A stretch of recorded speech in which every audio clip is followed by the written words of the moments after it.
Hey, alright, I got some really awesome footage that you guys really need to see. I didn't want to say anything about this because I didn't have any proof up until now, but I've suspected for a long time that this apartment is haunted. And so I left my camera on when I was gone today at work, and you just gotta see it to believe it. You have to watch kind of closely to see it, but it's definitely there. I want your guys' opinion on this because I really think this is proof of ghosts, and I don't know, you just gotta see it.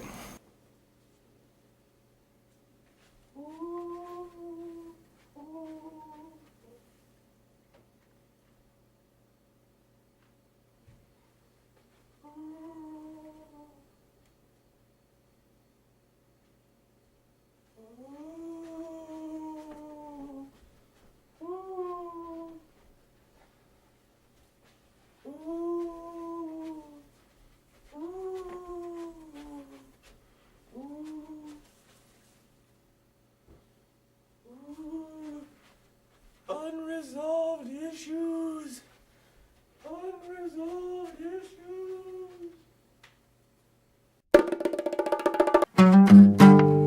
Welcome back to Mr. the Patrick Show. Let's talk about ghosts. Why? What do you mean, why? Because it seems like this is some random topic that you just pulled out of your ass. What? No! It's because, obviously, in the winter, the veil between the worlds is thinner.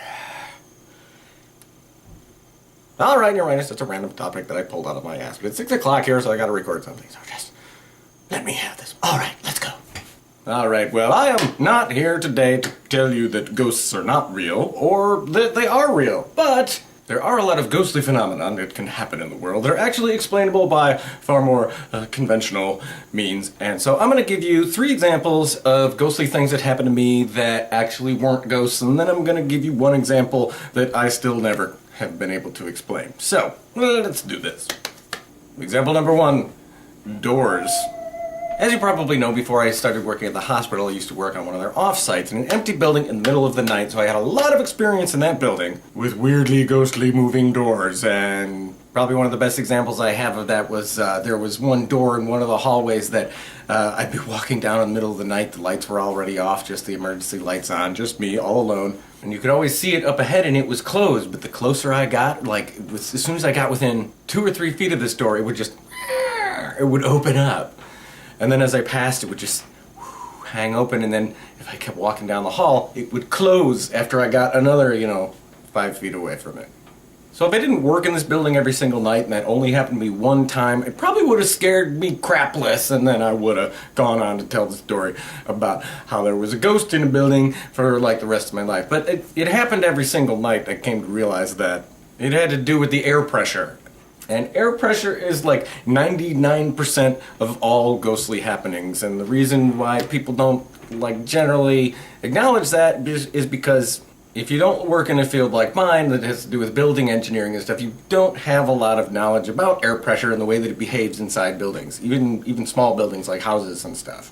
But basically, anytime you build any kind of an enclosed space with several rooms and maybe a couple floors and different doorways and windows and stuff, you're creating an environment where the air pressure inside one room can be different from another room, and they can both be different from the air pressure outside. The relative pressures between this side of the wall and that side of the wall can be different. Now, alright, I'm not going to get super technical here, but just in the example of the door that I just told you about, it was a door that didn't latch properly, and it was on the borderline, so it would stay closed most of the time. There's a little bit of negative pressure on the inside of the room, but not enough to pull the door open until I walk in front of it. And then once I do, then I am displacing a volume of air that was there in the hallway, and so that allows that negative pressure on the inside to pull it open a little bit. And then as soon as I get out of the way and the air turns back to normal in the hallway in that little area, then it comes back closed. Yay, his video is really technical and there's nothing funny about it. Hey, that opening was funny, okay? Now, listen up, because we're gonna do example number 2, spooky spray can. Alright, again, this one happened in that same empty building, and I worked there at the time as a janitor, so part of my job was to clean the bathrooms after hours. And so one night I walked into one of the women's rooms, and of course, it's got this long counter with 4 or 5 sinks across it, and there's a couple spray cans that they keep in there of air freshener, because You know. Anyway, so I got my mop bucket and everything, and I swing open the door just in time to see one of the spray cans start to move under its own power, and it was like ghostly sliding across the countertop. And then just before it got to the edge, it went, and then it just stopped. And I was like, holy God. And I swear to God, if I was the kind of person who like generally tended to believe in ghosts, then that would have completely convinced me. It would have scared me shitless. I would have ran out of the building. I would have like called my boss and been like, I'm not coming back. I'm not going back into that building because that building is haunted. But I'm really not that prone to freaking out, so I mustered my courage and walked in to examine the situation a little bit closer and kind of discovered 3 facts about the situation that were not obvious from the distance that I was originally standing. First of all, the spray can was nearly empty, and of course you wouldn't know that by looking at it, but it was nearly empty, so it was much lighter than it would normally be. Secondly, the surface of the counter was slightly wet. There was a little bit of standing water right there in the area where the can was, but it wasn't reflecting the light from my vantage point, so I did not know that there was water there. And then thirdly, the counter itself was not perfectly level. It was slightly slanted. So you've got this can that weighs almost nothing, it's sitting on top of a very thin film of water, and then gravity itself is just kind of pulling it. And it came to a stop right near the edge because there wasn't any water at the edge, so it just sort of, and it stopped. Still, the only question left is like, why did it happen just at the moment that I opened the door? And like I explained in the previous example, it probably had something to do with a little bit of air pressure. I changed the air pressure when I opened the door, and that was enough to send it on its way. Alright, so example number 3, haunted mouse pointer. Now this one, I'll admit, was extremely confounding and took me years to finally explain. But at my mom and dad's house, they have a computer in their back room. And several years ago, I noticed when I was sitting at that computer that even when I was just sitting there, wasn't touching the mouse, wasn't touching the keyboard or anything, that the mouse pointer would just suddenly start to just move across the screen. And it would just keep going till it hit one side, then it would sit there. And sometimes it would go up. And it would just at random times just move on its own. And my dad was sitting there while I was watching this, and he was telling me, oh yeah, that happens all the time. And I was like, what the hell is causing that? And he's like, I don't know, I think it's a ghost, honestly. I gotta tell you, I think this room is haunted or something. And I was like, maybe it is. They ended up getting a different mouse, and the problem happened even with a second mouse. And I thought, well, maybe it has something to do with the computer. But then like a year later, they got a completely new computer and then like a third mouse. So now it's a different computer, it's the third mouse, and it still would do it. What is Grandpa Melody trying to tell us? Like, I couldn't figure out any explanation. And then finally one day I got like a little bit of a clue when I was sitting at my own computer here in my own apartment, and I had like my shitty Go phone. The first Go phone that I got was like sitting right next to my computer speaker, and all of a sudden I heard over the speakers this like this little bit of like static that was coming from the phone, which I guess was trying to talk to the cell tower or something just to check in with it. But I noticed while I was hearing that, I knew it was coming from my phone, my mouse started moving.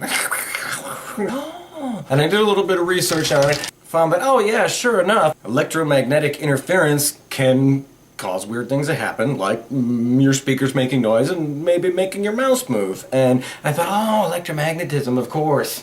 It seemed like maybe I'd solved it, but the problem was like, well, what kind of electromagnetic interference is happening in my parents' back room that never happened in any other room of their house? And like, you know, where's it coming from? Does somebody nearby have like a ham radio or something? Or like some super powerful CB or something? So it was still sort of like I still don't really know. And then again, like a couple more years later, I would just happen to be talking about ghosts with an engineer from work, and I told him this story of this mouse and how I never could explain it. And he was like, well, is there aluminum wiring in that room? I was like, I don't know. How would I know if there's aluminum wiring in that room? And he was like, well, aluminum wiring was really big in the 1950s. Was that room remodeled in the 50s by any chance? I was like, yes, as a matter of fact, it was. That room was remodeled by my dad and his dad in the 50s. And it's the only room in the house that they ever did any sort of like new wiring to.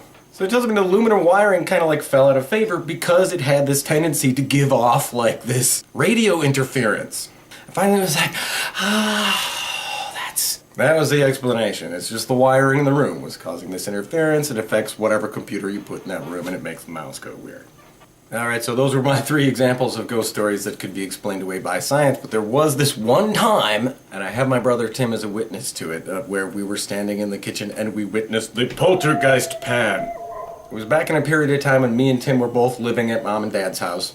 When we were adults, we were well into our 20s. This was like the late 90s, and we had like 1996, and we had like a big flood, which I don't know if that had anything to do with this at all, except that we were both standing in the kitchen in the middle of the day talking about the flood. Obviously, neither of us were able to go to work that day because like all the roads were flooded out and stuff like that. So we're standing in the kitchen, and now my mom has had for years on this one wall of the kitchen, there's like pegboard with a bunch of hooks, and all of her pans are hanging on this pegboard.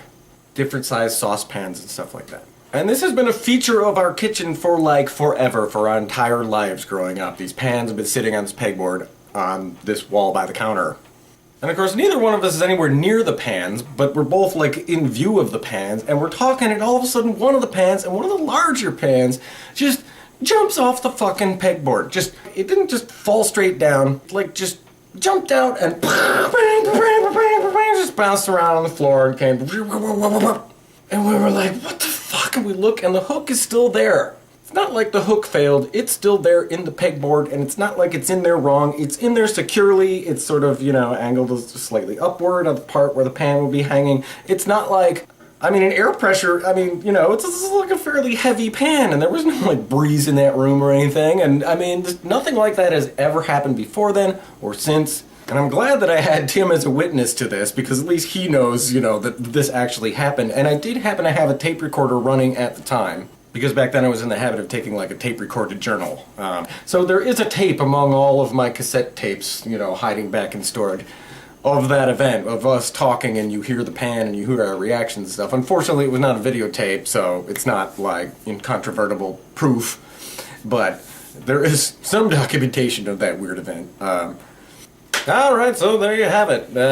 Air pressure, gravity, electromagnetism, these are all forces of nature. Can usually explain that stuff. If they can't, then maybe you really do have a ghost. I don't know. Okay, that wasn't too painless, was it? We're already at the end of the video now. Now you can go back and have some fun, and I'll talk to you soon.